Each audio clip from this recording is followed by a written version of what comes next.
I think we've been very lucky with our governance. We use governance for everything, right? Eventually, we're going to have to break things down, maybe into smaller DAOs. The way we kind of work is that we just, talk to our users and they kind of tell us what they want. So I'm very excited about live auctions, but we're going to add another extra thing to it. So if you're staking these NFTs, you also get governance. Welcome to the Bare Metal Podcast.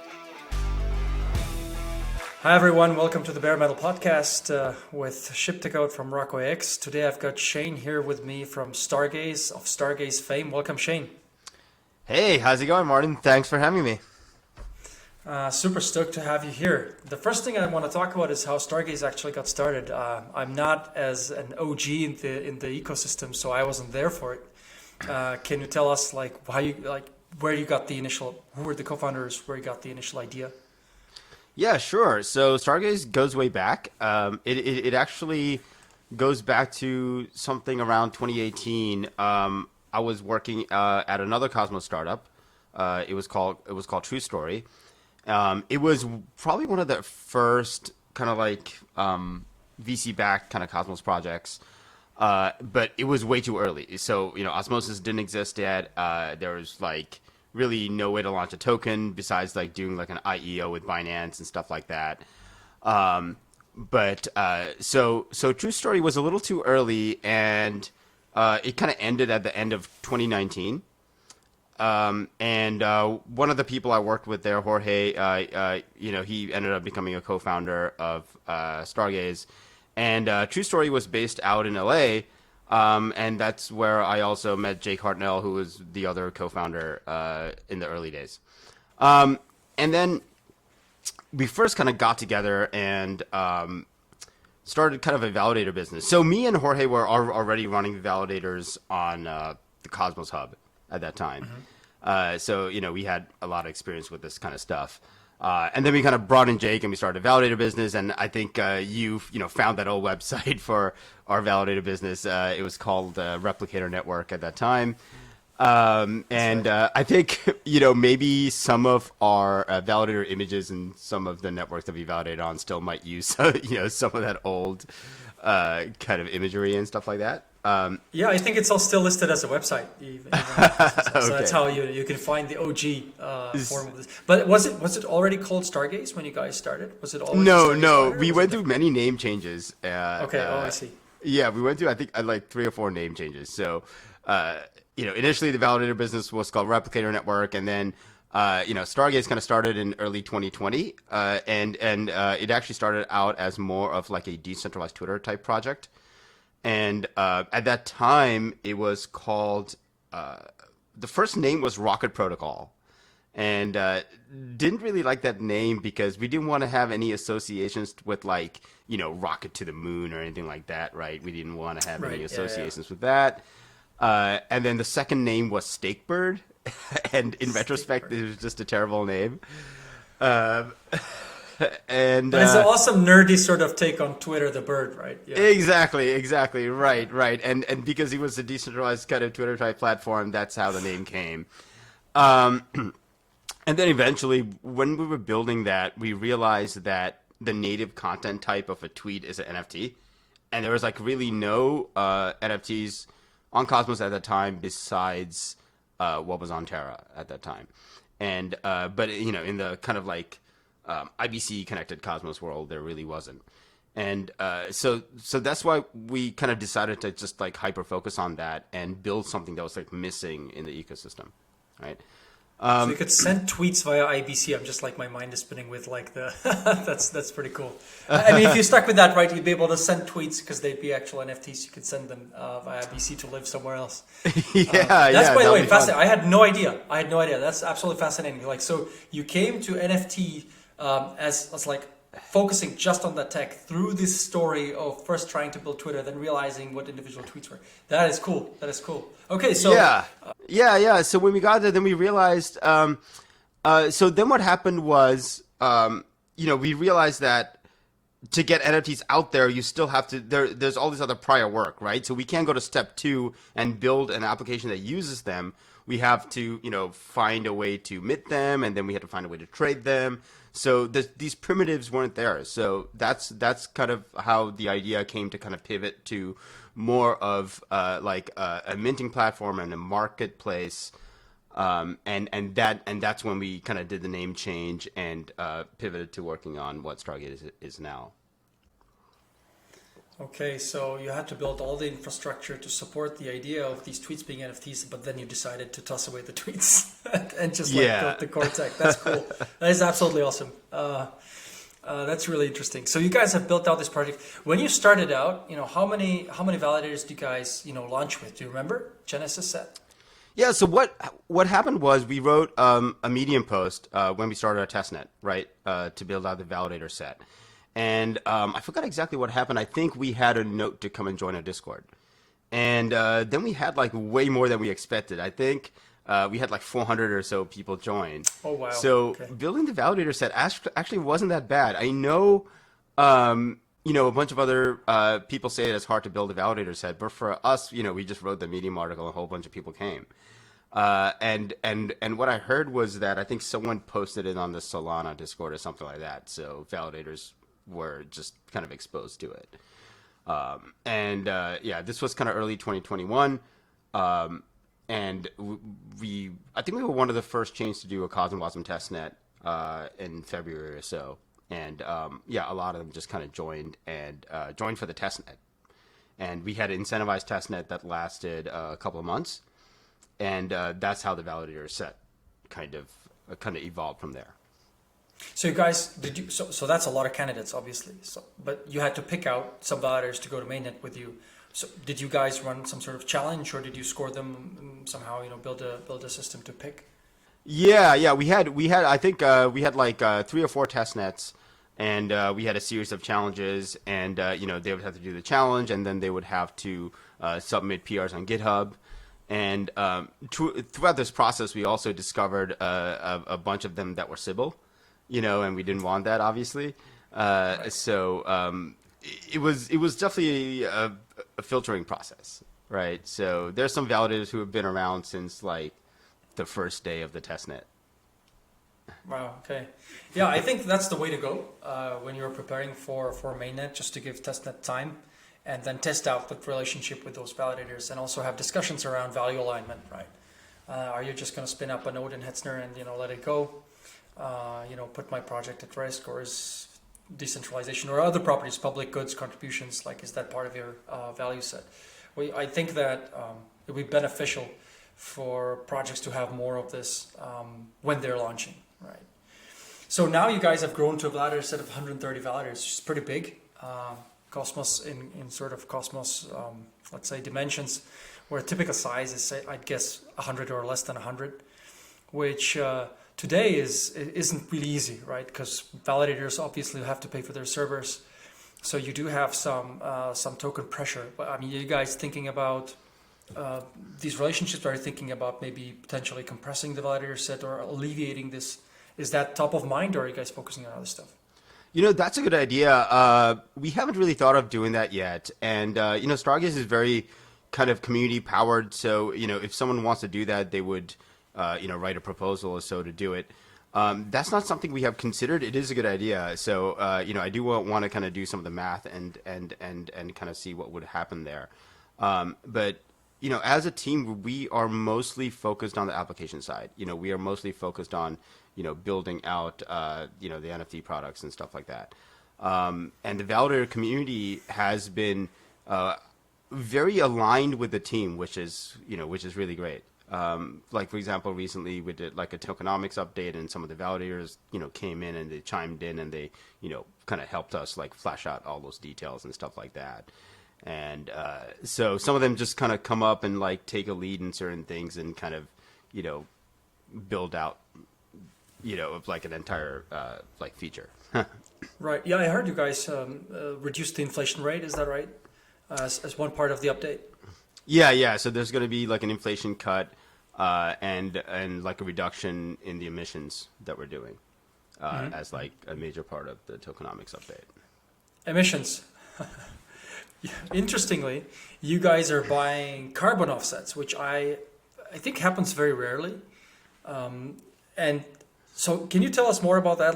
First of all, where did you get the idea to buy carbon offsets? Was it a community proposal? And how do you guys calculate, the amount of carbon that you need to offset? Like, how does that happen?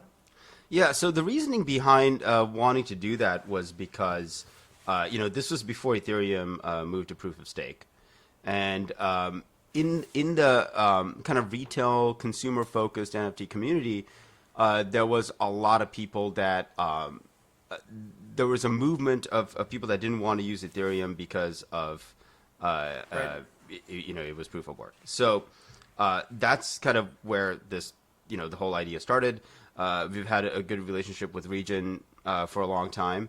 They are contributors to like the SDK, and also kind of worked on Cosmosm with them.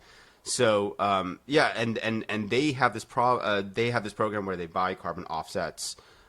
These are real carbon credits that they tokenize, and it's on Polygon, and they kind of bridge it to the Region chain, and then basically what happened was there was a proposal that they submitted to our community pool, and then our community pool went and bought those carbon credits to offset some of the emissions. So they did a lot of math to find out like the validator network, how much they were emitting, and bought the appropriate number of offsets.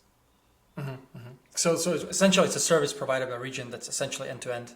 Then you guys just need to go and buy the appropriate number of carbon credits. Yeah.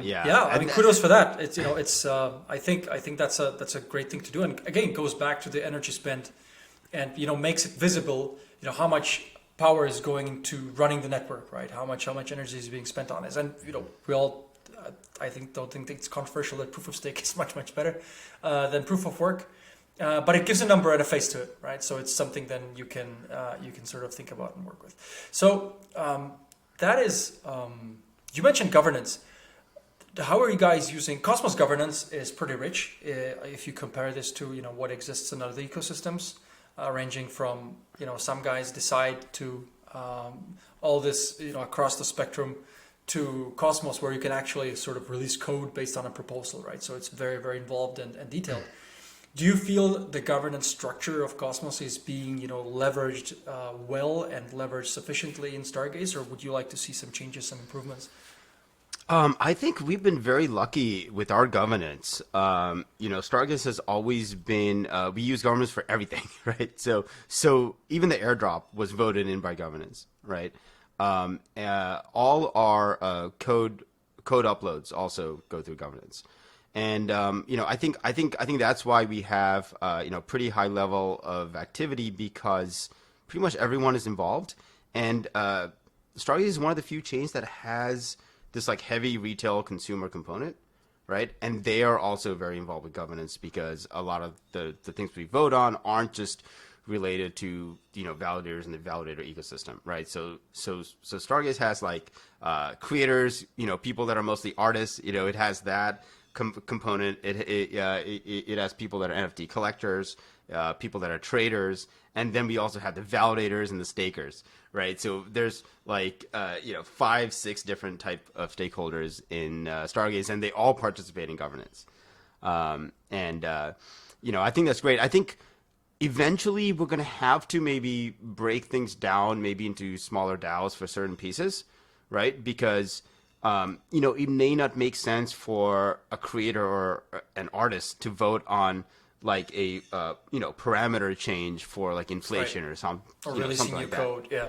Right. Yeah. So I think long term we may end up kind of like breaking up. The main governance may break up into DAOs or something like that.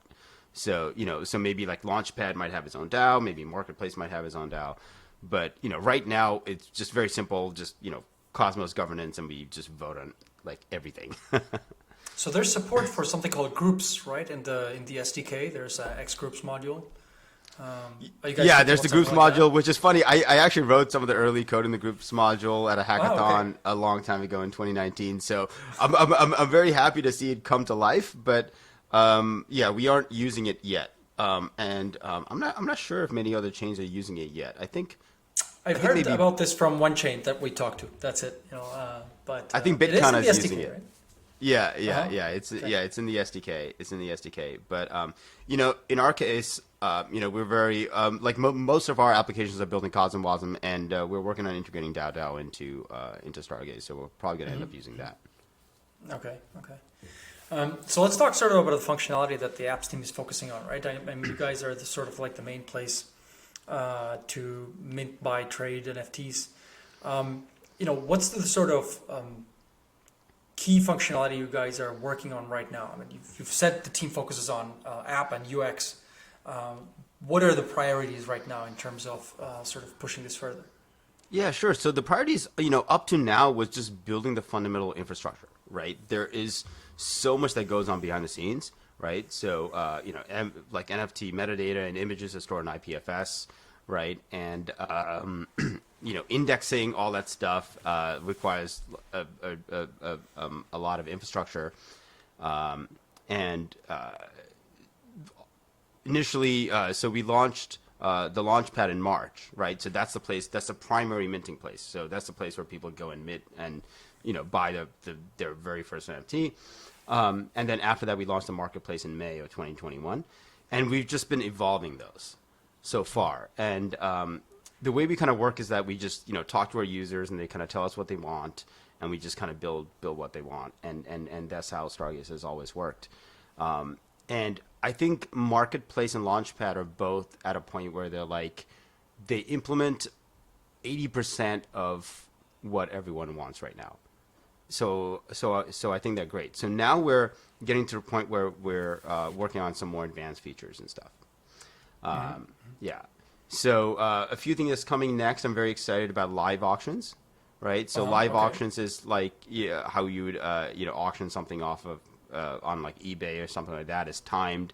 So someone might want to sell their bad kid, like auction off their bad kid in 24 hours or so. So open an auction, lowest bid XYZ, 48 hours starting now. Yeah, stuff like that. Okay. And we'll have different different mechanics for auctions. I really want to do a sealed bid auction as well, where the people can't see the prices. It's encrypted. Sure. So we're going to do something like that at some point too. Yeah. Okay. That sounds pretty cool. So, you also do feature launches every Friday? Is that like based on this, like, say, community-driven roadmap? You guys do a report sort of every Friday, say, hey, this is what we built, or what's a feature launch? Is that actually the release of the feature? Oh, no. So this is an NFT project launches. So the Launchpad is permissionless. So anyone can go and launch a collection, but we feature certain ones every Friday, right? Oh, I see. Okay. Yeah, we call it Fresh Mint Friday, and then people come and mint. So it's just like a weekly activity that kind of a user base has gotten used to, and there'll be like a new collection launching every Friday. So there's something people can look forward to every week. So how does that happen though? Is that on Twitter Spaces? Like, could I just join in and listen, or this is like a live event which is sort of online where you guys do something? It's, I don't know, 4 p.m. Eastern. Something goes live, and then I'm on the website and looking at these collections appearing. Or like, what's the? I've never been on the launch, so like, give me this. Yeah, both. So what we generally do is we'll have a Twitter Space with the artist, with the creator on Thursday.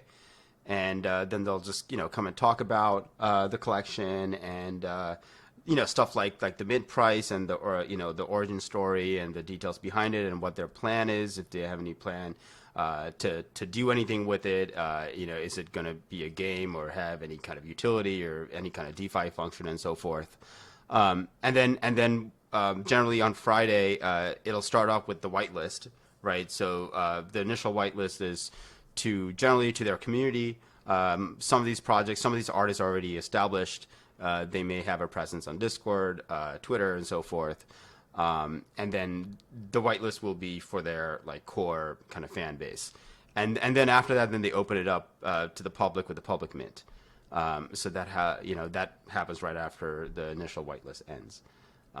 And we're actually working on kind of implementing some new things there, like multiple lists and this thing called smart whitelists, because we're getting to a point now where bots are kind of coming into the game, and a lot of the mints are getting botted out, and that's like a good problem to have, right? That means Stargaze is There's demand, is getting to a certain point where these things have demand, So you guys thinking of like more elaborate, I don't know, captchas or slow the AI down, fight the bots?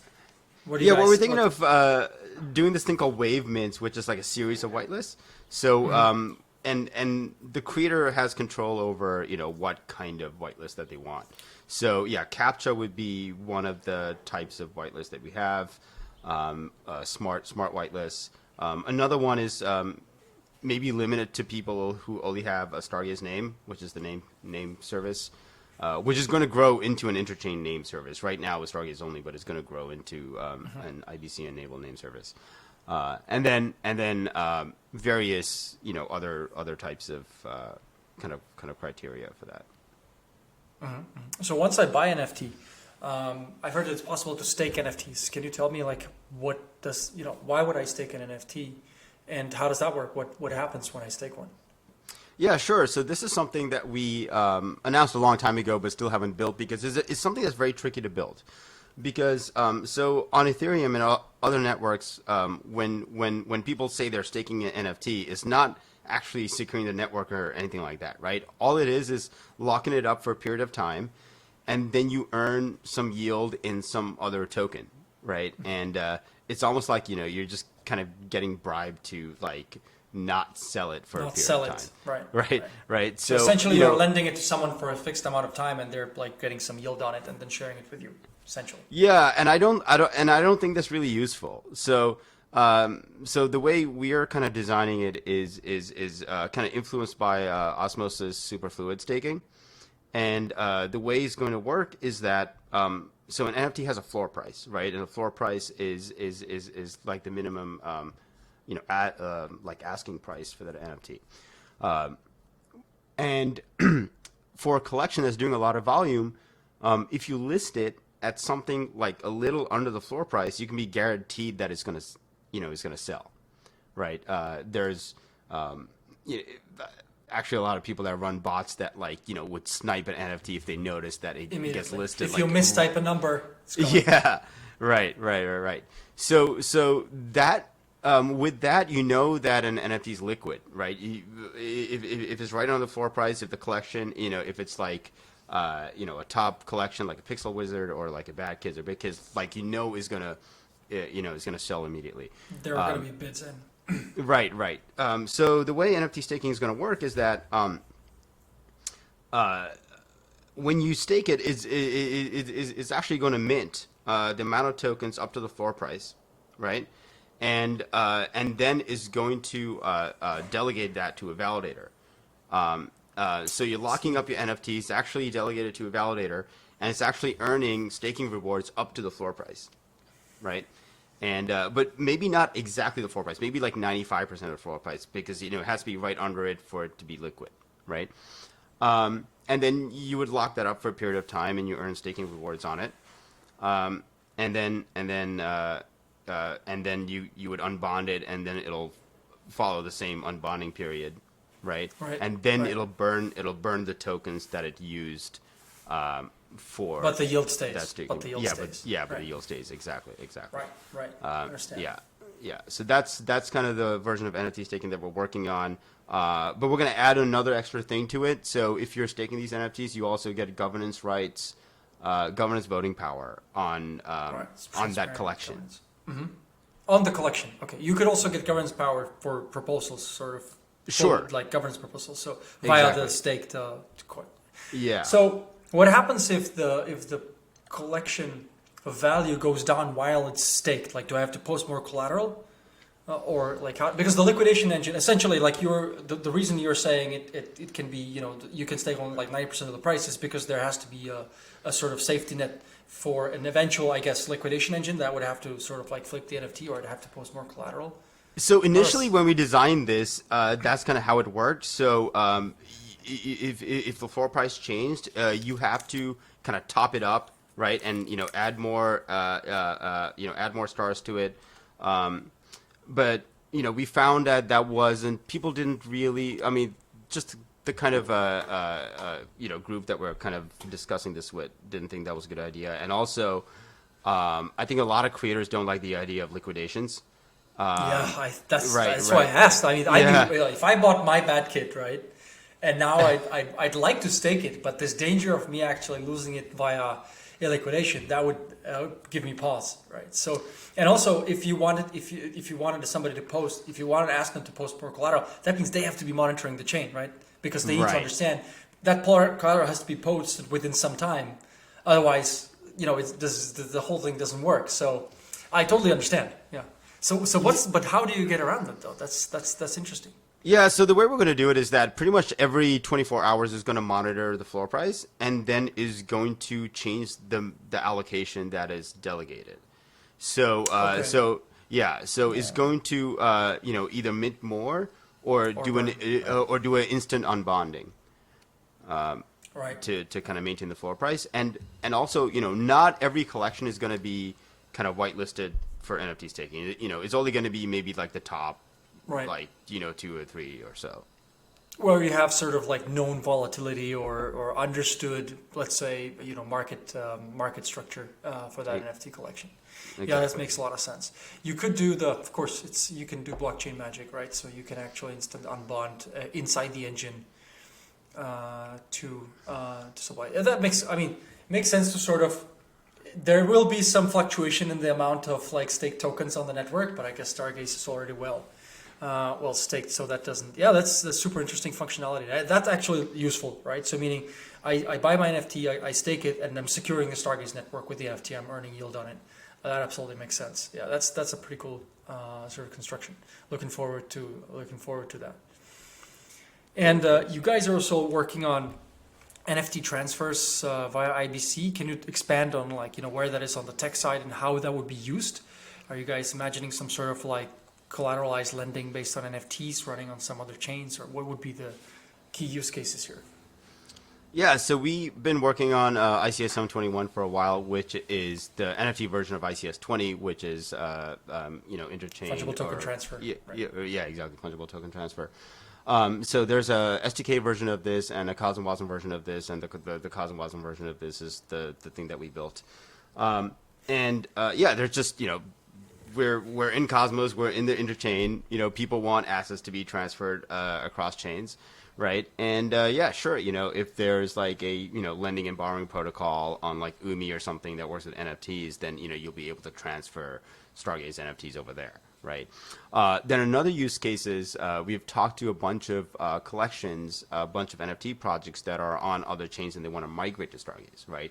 Because they like the marketplace, they like the volume, the activity, and stuff like that. And that's another kind of use case for it, where people will be able to transfer the collections over, but keep the provenance, right? So you can trace it back to still find like the origin chain and the time it was minted and all that data, right? That's interesting. So I was thinking of the transfer functionality as sort of like NFT by NFT. Mm-hmm. But now you mentioned moving entire collections. So would you have to actually move the whole collection like one by one, or is there like a primitive where you just say, okay, this collection is now housed somewhere else? Like, how would that work? Oh yeah, I mean it's mostly moving one by one, but there are creators that do want to move their whole collection over. But obviously they don't own the assets, so they can't do it, right? So what we're thinking of doing is having some kind of incentive. So if you migrate your NFT from this chain to Stargaze, then you get like certain amount of stars or whatever. Right. Okay. Yeah. So it's totally possible that the whole collection won't migrate, and like maybe a percentage of it will. I understand. Yeah. Okay. And like lots of this magic is enabled by CosmWasm, and I'm given to understand that you guys worked on CosmWasm for a while. So how did you get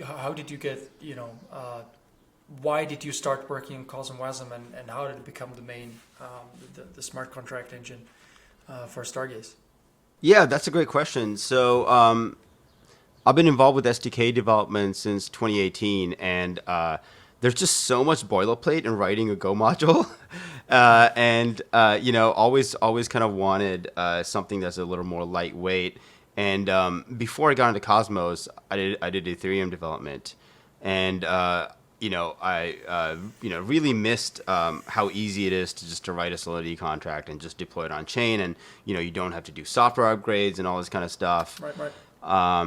And then in 2019, I was at a hackathon in Berlin, and ran into Ethan Fry and Aaron from Region Network and Jihan, who's at the Cosmos Cosmos Hub now. And we just Ethan and Aaron kind of came up with the idea for Cosmosm there, and it was just a hackathon project, and we built like the very first version of it there. It was like very, very simple. All you can do is like a bank send, right? So it evolved from there. I think I was one of the second or third person that ever wrote any Cosmosm code, I really like Rust as a language, right? Mm-hmm. And it's just so much faster to like when you get an idea, it's just so much faster to build it as a contract than build it as a SDK module. Right, absolutely. Yeah, and also just plus, for like not NFT having stuff. To stop the chain, right? Not having to stop the chain is a huge I do win. think, like in Cosmos, projects are used to, oh, we'll just do an upgrade. We need to take the chain down and then take it up. It's in some sense, this only passes muster if we were talking about this. Oh, we're super early. The infra is immature. But in my mind, you should be stopping chains ideally. Like if the chain stop, everything on it is worth zero, right? Until the chain goes back up and everything's there. At that time can be moved, nothing. So I definitely, for one, I'm super happy that, this sort of uninterruptible infrastructure or infrastructure doesn't need to be somehow halted or taken down is there, because that's when consensus works in code, right? When the chain stops, also consensus is on Telegram or Discord or wherever. So it's all social consensus down to the end. So totally. I just want to point out that is a really important upgrade for a chain to have Cosmosm on top and to be able to deploy smart contracts. But anyway, I didn't want to sort of bring you out from the origin story. So you guys got together and you thought, hey, WASM, what a great runtime. Let's just take that, add some library functions that can talk to Cosmos SDK modules, add a inner op layer there, and then there's also deploying smart contracts. Yeah, there's a lot of. You can say bank transfer. So the first version, okay, you were saying can do bank transfers. So you couldn't actually deploy smart contracts in the first version. No. Yeah, no. It was a contract. It was like a very minimal contract and had like the minimal endpoints to it. So it fully worked end to end. There was the VM and the contract code in Rust, and you were able to deploy it on a chain. I mean, it was really janky, but it at least worked end to end. Yeah, it's an impressive piece of work. Like integrating an entire WASM runtime is that's a mouthful. Anyway, I hope Cosmos WASM serves you guys well. Wish you the best of luck in developing the application. I've been eyeing some NFTs I wanted to buy on the chain. Haven't made a call yet, but I'm really finding it fun to browse around and have a look. So I'll definitely be around. So thanks very much for coming on the pod. Shane, was great to have you here. Awesome. Yeah. Thanks a lot for having me.